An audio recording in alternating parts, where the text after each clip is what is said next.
Everybody, back at MythBusters PT style. Today's topic, stretching is optional. I get it both ways. I hear people say, oh yeah, I run every day. Do you ever stretch?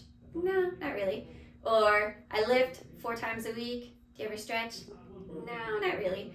Or occasionally I'll kind of get that added, oh yeah, I do yoga once a week. Okay, that's a good start, right? But our body's more than just load.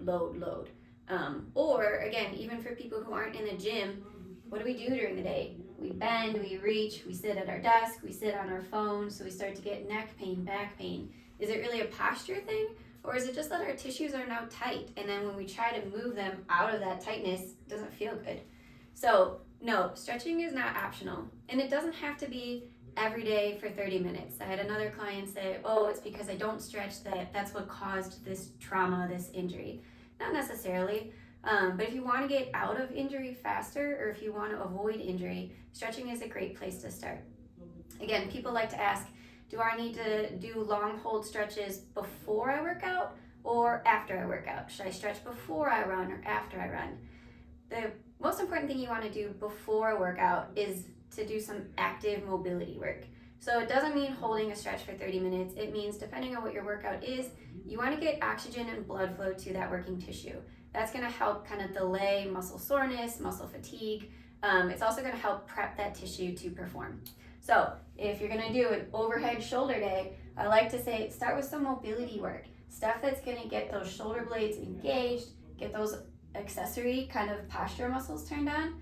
If you're going to do a heavy deadlift day, maybe do some light Jefferson curls. Just kind of get the spine moving, get some blood flow to that tissue. Or again, if you're a runner and you're going to go out and do 6 miles today, don't wake up, crawl out of bed, and put your shoes on and go.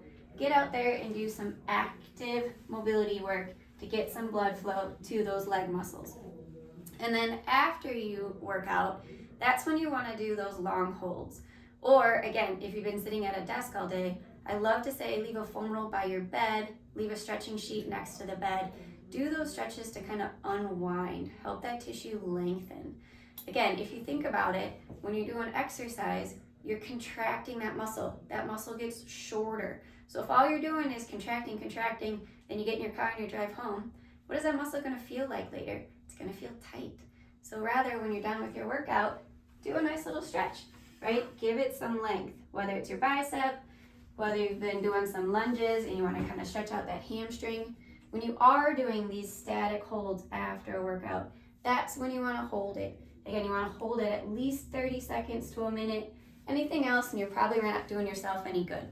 If you think about it like a rubber band or a hair tie, if I pull it and hold 10 seconds, it's going to go right back to that same length. Guys, you might not get this analogy as much, but for any girl who's ever worn a hair tie in her hair for 3 hours, when you take it out and compare it to one right out of the package, it's always going to be kind of stretched out and lengthened. That's what we want for your muscles. We want them to get length, not just, oh, I stretched 10 seconds, I'm done. That's all I got for today. Bye.